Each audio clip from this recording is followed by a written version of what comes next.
Book of Jonah.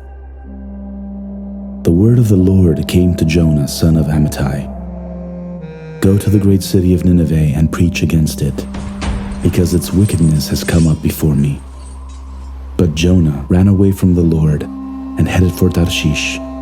He went down to Joppa, where he found a ship bound for that port. After paying the fare, he went aboard and sailed for Tarshish to flee from the Lord. Then the Lord sent a great wind on the sea, and such a violent storm arose that the ship threatened to break up. All the sailors were afraid, and each cried out to his own god, and they threw the cargo into the sea to lighten the ship. But Jonah had gone below deck, where he lay down and fell into a deep sleep. The captain went to him and said, "How can you sleep? Get up and call on your God. Maybe he will take notice of us, so that we will not perish."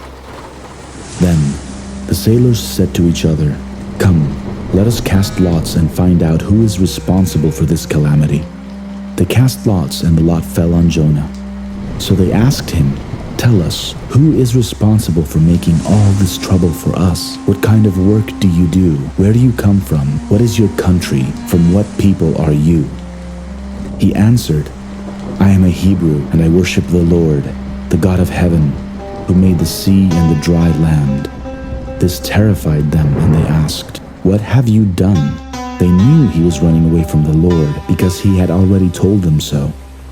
The sea was getting rougher and rougher, so they asked him, "What should we do to you to make the sea calm down for us?" "Pick me up and throw me into the sea," he replied, "and it will become calm. I know that it is my fault that this great storm has come upon you." Instead, the men did their best to row back to land, but they could not, for the sea grew even wilder than before. Then they cried out to the Lord, "Please, Lord, do not let us die for taking this man's life. Do not hold us accountable for killing an innocent man, for you, Lord, have done as you pleased." Then they took Jonah and threw him overboard, and the raging sea grew calm. At this, the men greatly feared the Lord, and they offered a sacrifice to the Lord and made vows to him.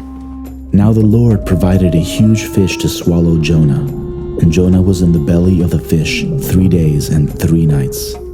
From inside the fish, Jonah prayed to the Lord his God. He said, "In my distress I called to the Lord, and he answered me. From deep in the realm of the dead I called for help, and you listened to my cry. You hurled me into the depths, into the very heart of the seas, and the currents swirled about me. All your waves and breakers swept over me. I said, I have been banished from your sight.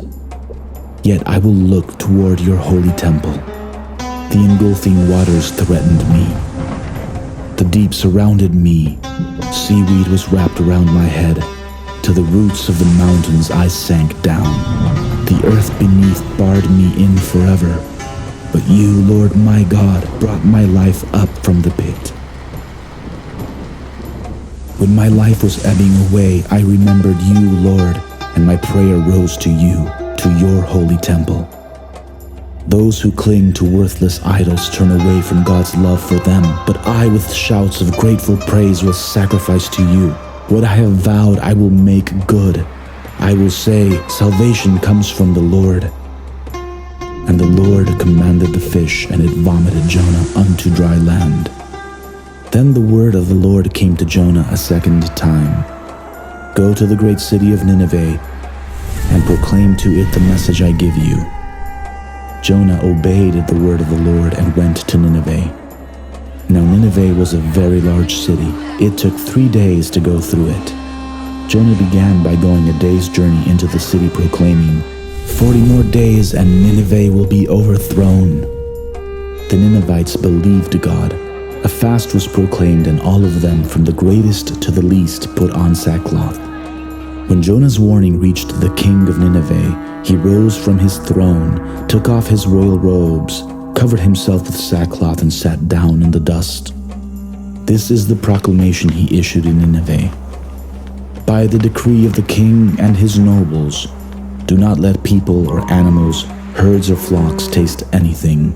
Do not let them eat or drink, but let people and animals be covered with sackcloth. Let everyone call urgently on God. Let them give up their evil ways and their violence. Who knows? God may yet relent and with his compassion turn from his fierce anger so that we will not perish. When God saw what they did and how they turned from their evil ways, he relented and did not bring on them the destruction he had threatened. But to Jonah this seemed very wrong, and he became angry. He prayed to the Lord, "Isn't this what I said, Lord, when I was still at home? That is what I tried to forestall by fleeing to Tarshish. I knew that you are a gracious and compassionate God, slow to anger and abounding in love, a God who relents from sending calamity.